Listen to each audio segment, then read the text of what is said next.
Hi guys, this is me Divya. आज मैं आपको पढ़ाने वाली हूँ 12th स्टैंडर्ड का chapter Harappan civilization. Harappan civilization क्या है? ब्रिक्स, बीड्स एंड बॉन्ड्स, मतलब हड्डी, ईंटे और मोती। वो हड़प्पन सिविलाइजेशन आपने पहले भी पढ़ा होगा हिस्ट्री में। हिस्ट्री का चैप्टर है ये 12th स्टैंडर्ड का। इसको आपने पहले भी पढ़ा होगा कि हड़प्पन सिविलाइजेशन क्या थी। बहुत पुराना है और इसको आगे इन डिटेलिंग इन फ्यूचर जो भी आपको इसके आर्टिफिक्ट्स मिलते रहते हैं, जो भी क्लूज मिलते रहते हैं, तो उसके ऊपर ये आगे आगे चैप्टर बनता जाता है। ठीक है, तो हम पढ़ेंगे पहले जो ये क्या है इसकी डिटेलिंग कर लेते हैं। जब बीच में आप पढ़ोगे कि बीसी आता है तो बिफोर प्रेजेंट आपने पहले भी पढ़ा होगा। बीईसी मतलब before common era, CE means common era and C means क्या होता है यहाँ पर? सी मीन्स होगा अप्रोक्सीमेटली जब कोई टाइम होता है या कोई डेट होती है तो वो जैसे हम लोग सिंस करके लिखते हैं कि हमको एग्जैक्ट डेट मालूम नहीं होती, तो हम क्या वो लिखते हैं सिंस दिस मंथ हमने ये स्टार्ट किया था। तो उनको अप्रोक्सी जो डेट होती है कि ये इस टाइम पर वो हड्डियां मिली थी और इस टाइम पर जो ह्यूमंस के निशान मिले थे, अप्रोक्स। ठीक है, सी। चलो तो हम स्टार्ट करते हैं हड़प्पन सील्स। जो हड़प्पन सील्स है, possibility the most restrictive artifact of the Harappan or Indus Valley civilization made of the stone called the steatite। जो क्या है, पॉसिबिलिटी है कि मोस्ट ऑफ द आर्टिफैक्ट है जो हड़प्पन सिविलाइजेशन और इंडो वैली सिविलाइजेशन के मेड ऑफ स्टोन, उसको क्या बोलते हैं? स्टीटाइट बोलते हैं जो स्टोन होते हैं उसको। ठीक है, और इसमें क्या है, ऑफन जो इसके एनिमल के ऊपर बने होते हैं। ये जो एक पत्थर होता है ना, वो एनिमल का आपकी बुक में पिक्चर भी दे रखा है, लुक एट दिस। तो इस पे क्या है, जो मोस्ट ऑफ क्या है, इसके ऊपर एनिमल होता है, मोस्ट ऑफ साइन होते हैं। साइन जो होते हैं ना, वो उसके ऊपर क्या होता है, जो साइन होते हैं ना, उसके बारे में ना एनिमल्स तो अंडरस्टैंड हो जाता है कि ये एनिमल्स का है, लेकिन जो साइन है ना, उसको अभी तक क्या है, जो आर्कियोलॉजिस्ट है वो भी फाइंड आउट नहीं कर पाए कि वो किस टाइप के साइन है। मे बी किसी टूल के हैं या उनकी रिलीजियंस के हैं टूल, जो ऑर्नामेंट पोर्ट्स हैं वो किस चीज के हैं वो नहीं पता लग पाया अब तक। और क्या है कि वो लोग वो डील कर पाए कि वो लोग किस तरह से रहते थे, वो किस तरह के बर्तन यूज करते थे, किस तरह के ऑर्नामेंट यूज करते थे, वो सब जो वो है ना एविडेंस, वो आर्कियोलॉजिस्ट को मिल गए हैं। तो वो सब क्या है, how the archaeologist material is the how interpretation something change, of course there is some aspect of civilization as yet unknown may even the remains of। तो क्या है, वो सब जो उनको पता चल चुका है। इसके अंदर पैराग्राफ में देख सकते हैं, लेफ्ट बिहाइंड देयर हाउसेज, उनके हाउस कैसे थे जब वो छोड़ गए, जो उनको हाउसेज कैसे थे उनके, और उनके पोर्ट्स कैसे थे, वो सब जो है इसमें है। ठीक है, तो अब हम आगे चलते हैं, जो है टर्म, प्लेसेस एंड टाइम। नीचे जो ब्लू कलर के बॉक्स में आपकी बुक में दे रखा है उसको एक्सप्लेन कर रही हूँ। ठीक है, the Indus valley civilization is also called the Harappan culture. Indus valley civilization को हमेशा हम क्या बुलाते हैं? Harappan civilization. Archaeologist use the term of culture for a group of the object descriptive in style that are usually found together with a specific geographical area and period of time. मतलब इसमें क्या है, पहले तो इसको क्या archaeologist use term culture, उसको culture use बोलते थे। जो इनके ऑब्जेक्ट्स वगैरह जो मिले थे ना, उनको उसको क्या बोलते हैं? In case Harappan culture object, seal, beads, weight, stone, even bake brick, मतलब क्या है, उनको क्या है, ये कल्चर क्यों बोलते हैं? कल्चर क्यों बोलते हैं इसको? इनके सब जो मिले थे एविडेंस वगैरह, उसको कल्चर इसलिए बोलते हैं क्योंकि सबके अपने अपने कल्चर होते हैं। जैसे बिलोंग्स टू गुजरात में क्या है, अपना कल्चर है गरबा का। जो ड्रेसिंग होती है, उसकी ड्रेसिंग के थ्रू, उनके फूड के थ्रू हम लोग पहचान लेते हैं कि ये मेन फूड कहाँ का है, ये ड्रेसिंग कहाँ की है, उसके थ्रू वो लोग क्या है पहचान लेते थे। इंक्लूडिंग सील, बीच, वेट, स्टोन और बेक ब्रिक्स मिली थी उनको। क्या है, बेक ब्रिक्स भी मिली थी, इसलिए कहाँ पे? अफगानिस्तान में मिली थी। अफगानिस्तान, जम्मू और बलूचिस्तान है जो पाकिस्तान में है, एंड गुजरात में मिली थी। और उनका क्या unique culture was discovered date, जो उनका कल्चर था उसकी डेट क्या है? C 2600 and the 1900 BC। मतलब ये अप्रोक्स है। मैंने आपको बताया था कि सी का मतलब क्या होता है, अप्रोक्स 2600 एंड 1900 BEC, मतलब बिफोर कॉमन इरा। ओके, तो अब है इसके बाद मैं आपको बताती हूँ जो there was earlier and later culture. ये क्या है, पहले और बाद का है। तो यहाँ पे दे रखा है कि अर्लियर हड़प्पन, लेट हड़प्पन और मैच्योर हड़प्पन। मैं आपको बताती हूँ, पहले क्या थे, अर्लियर हड़प्पन थे, और उसके बाद क्या, लेट हड़प्पन थे। तो पहले अर्लियर, फिर लेट, और बीच में क्या है अपना हड़प्पन सिविलाइजेशन, उसको क्या बोलते हैं हम, मैच्योर हड़प्पन। तो क्या है, अर्लियर हड़प्पन और mature Harappan into Harappan civilization के बीच में डिफरेंस था, टाइम पीरियड था कि इसके बीच में जैसे अर्लियर हड़प्पन खत्म हुआ ना और हड़प्पन सिविलाइजेशन शुरू हुई, मैच्योर हड़प्पन शुरू हुआ, ये दोनों एक ही हैं, आप कंफ्यूज मत होना, ठीक है।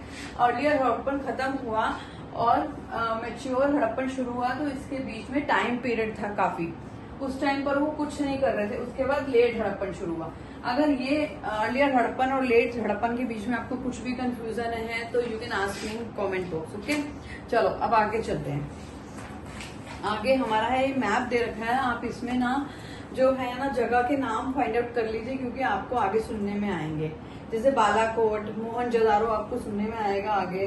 तो ये सब नागेश्वर, नर्मदा रिवर, रंगपुर, ये सब जो है ना आपको, बानावली, कालीबंग, तो ये सब जो है ना आप मैप में फाइंड आउट कर लीजिए, आप देख लीजिए अपने मैप में।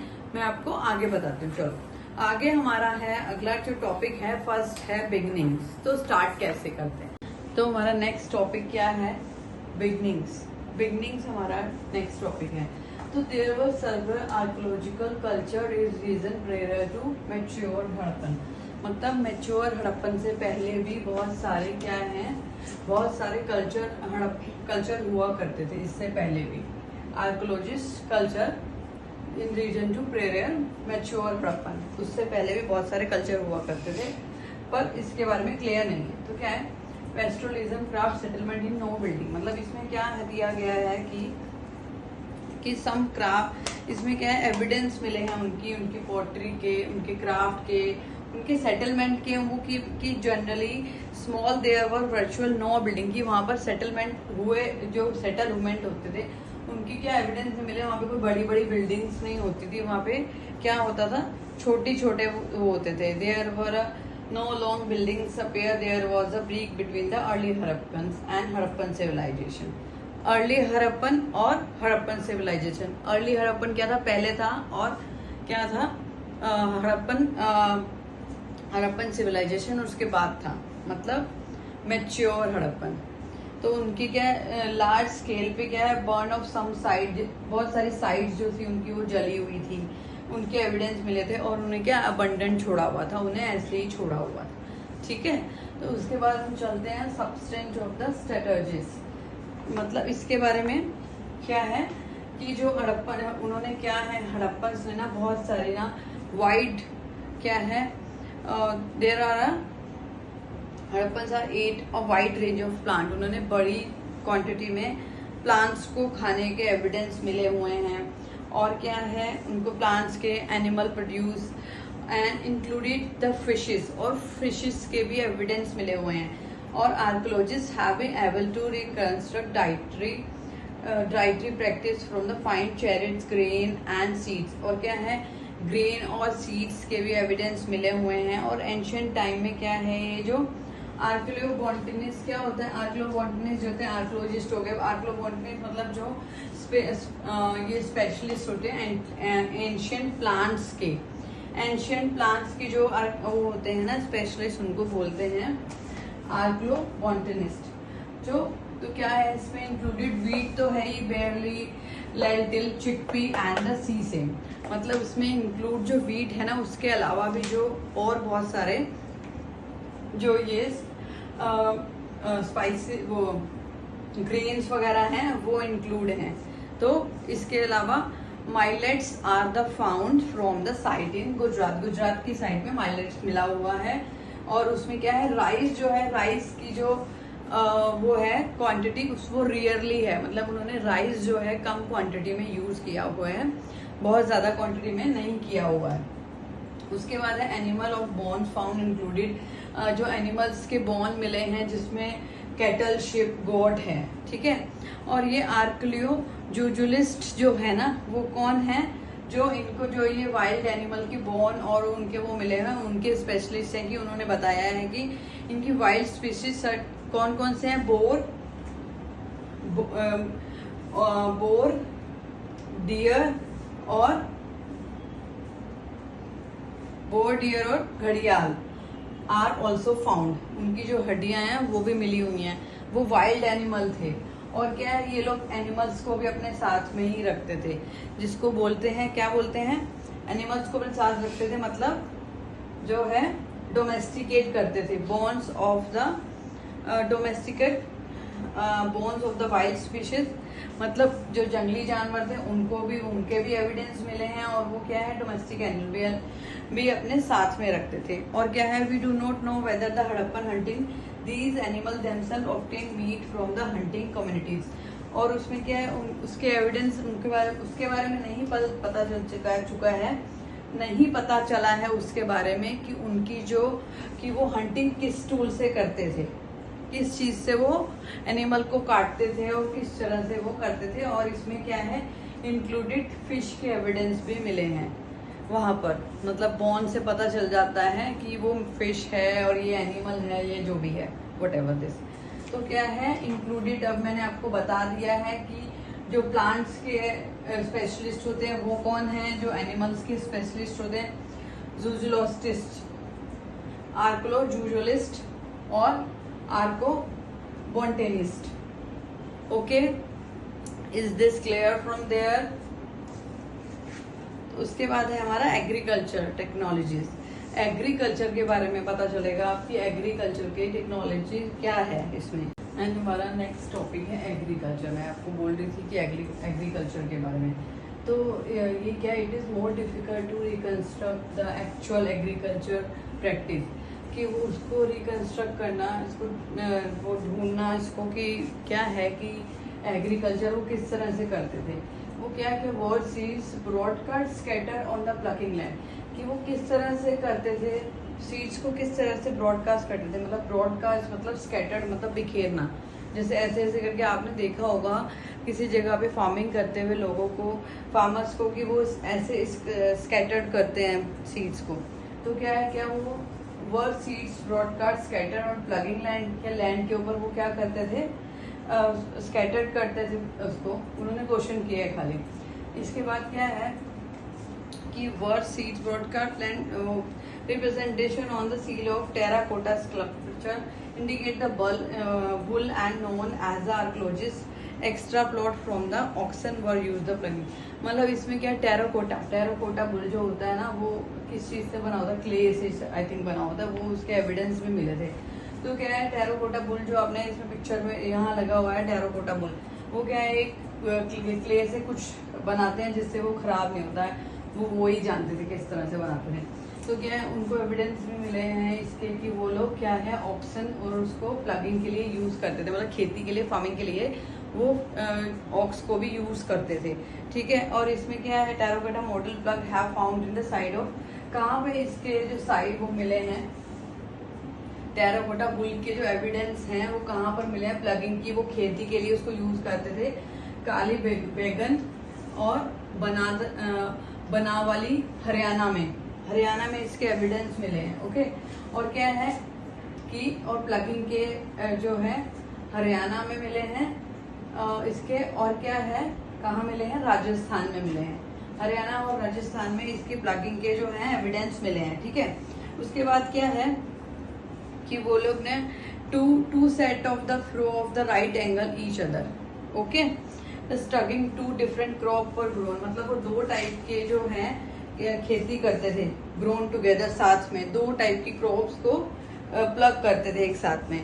And try to understand that कि वो किस टाइप के ब्लेड टूल्स यूज करते थे। Did the Harappan use stone blade set in the wooden handle, मतलब स्टोन के पत्थर जिसकी हैंडल क्या होती थी, वुडन की बनी होती थी। And use the metal tool, कि क्या यूज करते थे, मेटल का टूल यूज करते थे कि लकड़ी के पत्थर के बने हुए टूल यूज करते थे जिनका लकड़ी का हैंडल होता था।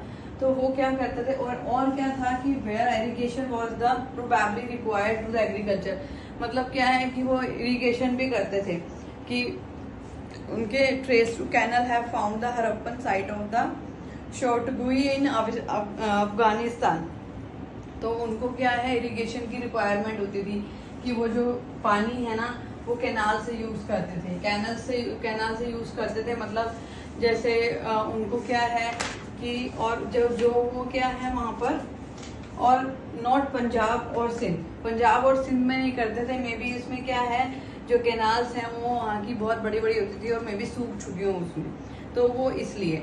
और also like the water drawn from the well was the irrigation. और क्या करते थे वो, besides water reserve found the Gujarat में have been used to store water agriculture. और वो क्या करते थे एग्रीकल्चर के लिए पानी को स्टोर भी करते थे, जैसे बारिश का पानी है वो स्टोर किया, ऐसे इस टाइप से वो क्या करते थे पानी को स्टोर भी करते थे फार्मिंग करने के लिए, एग्रीकल्चर करने के लिए।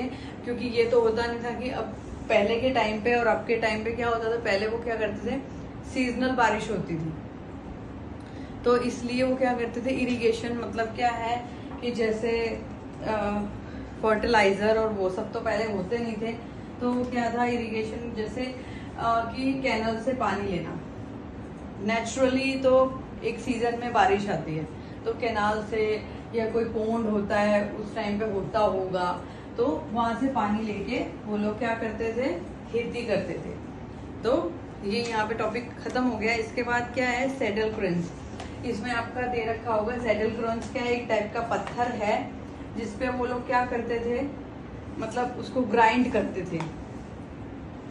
सैडल क्रॉन्स जो है एक पत्थर होता है जिसपे तिलवट्टा भी बोलते हैं उसको यार, जो ये मम्मी लोग पहले जो दादी लोग करते थे ना, एक पत्थर के ऊपर पत्थर मार के उसको पीसते थे, चटनी भी बनाते थे जिसपे। तो क्या है उनके पास दो टाइप के एविडेंस मिले हैं जिसके ऊपर ये दो टाइप के एविडेंस मिले हैं, जो दो टाइप के वो पत्थर यूज करते थे, कुछ ग्रेन करने के लिए और कुछ करी लीव्स जैसे हम करी बनाते हैं या हम चाय का मसाला बनाते हैं तो ऐसे ऐसे पीसते हैं ना, और एक ऐसे ऐसे, तो वो दो टाइप के उनको वो मिले थे। तो उसको क्या बोलते थे पाउंडिंग हर्ब्स जो थे ना, स्पाइसेस मेकिंग करीज, जो वो ऐसे ऊपर से ठोक के वो करते हैं उसको बोलते हैं, ठीक है। और एक रोल करने वाला जिससे ग्रेन पीसते थे। अब पहले उनके पास थोड़ी ना आटे की चक्की होती थी जो ग्रेन डाला और आटा निकल के आ गया, तो उनको वो सब क्या है दो टाइप। और इसमें जो ये स्टोन ये दे रखा है ना, इसकी शेप ऐसी है, ऐसी बोर्ड जैसी, तो वो ऐसे ऐसे रोल होगा, ऐसे ऐसे। इसके ऊपर एक रोलर भी है ऐसे, तो वो उसको ऐसे ऐसे रोल करते थे जिससे वो ग्रेन पीसते थे। और एक ऐसा था जो ऐसे ऊपर से ठोक के ऐसे ऐसे उसको, जैसे हम मसाले कूटते हैं, कूटने वाला, ठीक है। तो ये हो गया हमारा सैडल क्रंच, इसको सैडल क्रंच बोलते हैं। अब है मोहनजोदारो, हमारा नेक्स्ट टॉपिक है मोहनजोदारो। मोहनजोदारो के बारे में आपने सुना होगा, मूवी भी आई थी यार ऋतिक रोशन की, मोहनजोदारो, मालूम है ना। तो क्या है मोहनजोदारो के बारे में पढ़ेंगे, प्लान अर्बन सेंटर। इसके बाद है हमारा टॉपिक है मोहनजोदारो। मोहनजोदारो के बारे में मैं आपको बता चुकी हूँ कि मोहनजोदारो मूवी भी थी। तो उसमें क्या है कि Mohenjodaro is the well known site, एक वेल नोन साइट है, ठीक है। यहाँ पे first site to be discover was happen, उनकी साइट थी ना वो हड़प्पन में डिस्कवर हुई थी फर्स्ट साइट। तो क्या है settlement is the divided in two section है इसके, वन स्मॉलर बट हायर, एक छोटा है और एक बड़ा है। मैं आपको बताती हूँ, एक जैसे ये है ऐसे, एक छोटा है एक बड़ा है। ये छोटा है स्मॉलर बट हायर, मतलब ऊंचा है, ये ऊंचा है और ये नीचा है, बड़ा है लेकिन नीचा है। तो क्या है दो साइड हैं, जो ये छोटी है और ऊंची है और ये नीची है। जैसे क्या होता है आपने मूवी में देखा होगा, मोगली में देखा आपने कि जंगल में क्या है, जंगल में जो जंगल का राजा है उसके लिए जैसे ये लोग क्या है जब कोई डिस्कशन करते हैं अपनी लैंग्वेज में, तो शेर को क्या ऊंची जगह पे बिठाते हैं और खुद नीची जगह पे बैठते हैं। तो एक प्लेटफॉर्म बना रखा है ऊंचा और नीचा, तो ऐसे है ये। तो इसकी जो दो सेक्शन है, सेटलमेंट इनटू टू सेक्शन, तो one smaller but higher and other much larger but lower, ऊंचा नीचा, ठीक है। तो क्या है, लोअर टाउन जो है ना ऑल्सो वॉल्ड, मतलब दीवार से ढका हुआ है, मतलब जैसे इसको क्या है ऐसे कवर कर रखा है, और जो निचला हिस्सा है उसको भी ऐसे इस दीवार से कवर कर रखा है, ठीक है। दोनों को क्या है, इसका प्लेटफॉर्म जो है उसका जो दीवार से सेटलमेंट हो रखा है, उसका दीवार से उसको सटा हुआ बना रखा है कि भाई उसके सेफ्टी के लिए, separate from the lower tower. लेकिन दोनों क्या है, एक दूसरे से सेपरेट हैं, और दोनों की दीवारें क्या है, बाहर बाउंड्री बना रखी है, जिसको बाउंड्री बोलते हैं, ठीक है। तो क्या है, इन दोनों का क्या है, सर्वल बिल्डिंग है। इन्होंने क्या कर रखा है, उसके ऊपर बिल्डिंग बना रखी है। कैसे, पहले मड से उसको बना के, मड की ब्रिक का प्लेटफॉर्म बना के उसके ऊपर बिल्डिंग बना रखी है, ठीक है। तो ऐसे दोनों एक दूसरे से सेपरेट हैं, लेकिन ऊंचे नीचे हैं, ठीक है। The lower town was walled, मतलब दीवारों से बना है, और ये भी, ठीक है। तो क्या है, जैसे इसमें क्या है, that one labour move the रफली क्यूबिक मीटर ऑफ दैट। अगर एक जो है ना, एक लेबर है, वो उसको मूव करने के लिए अर्थ में डेली, तो 1 क्यूबिक मीटर को मूव करने के लिए डेली 1 लेबर लगेगी। तो if would have required million person days in world mobilising labour every large scale. मतलब क्या है कि इससे ये बताया हुआ है कि इसमें कि अगर इसको बनाने के लिए लार्ज स्केल पर लेबर लगी है, क्योंकि इन्होंने एक डिफरेंट टाइप का मैप भी इसके अंदर दे रखा है, आप देख सकते हैं। इसका नाम क्या है, कीटाबल और लोअर टाउन, इसका नाम है सीटाबल, सॉरी। इसका जो स्मॉल वाला है उसका नाम है सीटाबेल, इसका नाम है सीटाबेल, सीटाडेल। और जो ये है लोअर टाउन, इन दोनों का, इसका नाम सीटाडेल है और उसका नाम लोअर टाउन है। इनका मैप जो है इसमें दे रखा है। हाँ, तो क्या है, कितनी लेबर लगी होगी इसको बनाने के लिए, इसमें ये मेंशन किया गया है। और क्या है इसमें, जो all building activity city was the restricted the fix area of the platform. इन्होंने क्या है, एक फिक्स एरिया पे प्लेटफॉर्म में बना रखा है। इन्होंने वेल सेटल तरीके से इसको बना रखा है, according to implement according to the sign of planning include bricks से बना रखा है, विच वेदर सन ड्राइड और बेक। या तो सन से सूखी हुई है, ड्राई हो रखी है, और या फिर भट्टी में पका के, जैसे बोलते हैं ना, बेक करके उसको। और गीली ईंटों का यूज नहीं कर रखा है, क्योंकि आपको मालूम है कि अगर गीली ईंटें यूज करेंगे, ऊपर गीला सीमेंट यूज करेंगे, तो अंदर क्या होगा। तो उन्हें भट्टी में सेक के या फिर सन में ड्राई करके उसको यूज कर रखा है, ठीक है। तो उसके बाद क्या है, उन्होंने 4 time of twice high respectively such bridge use for all the happen settlement. उन्होंने एक हाई लेवल का और 4 टाइम ब्रिज लेंथ, उनको twice high respectively such bridge for use for all happens. मतलब उन्होंने उसको इस तरह से सेटल कर रखा है कि वेल सेटल जिसको बोलते हैं ना, कोई चीज, कोई बिल्डिंग बनती है, कि वो किस तरह 4 टाइम चेक, हमको 4 बार कोई चीज को चेक करते हैं, उसके बाद हम उसको यूज करते हैं। तो उन्होंने इस तरह से इसको सीटाडेल और लोअर टाउन को इस तरह से बना रखा है, वेल सेटल, ओके।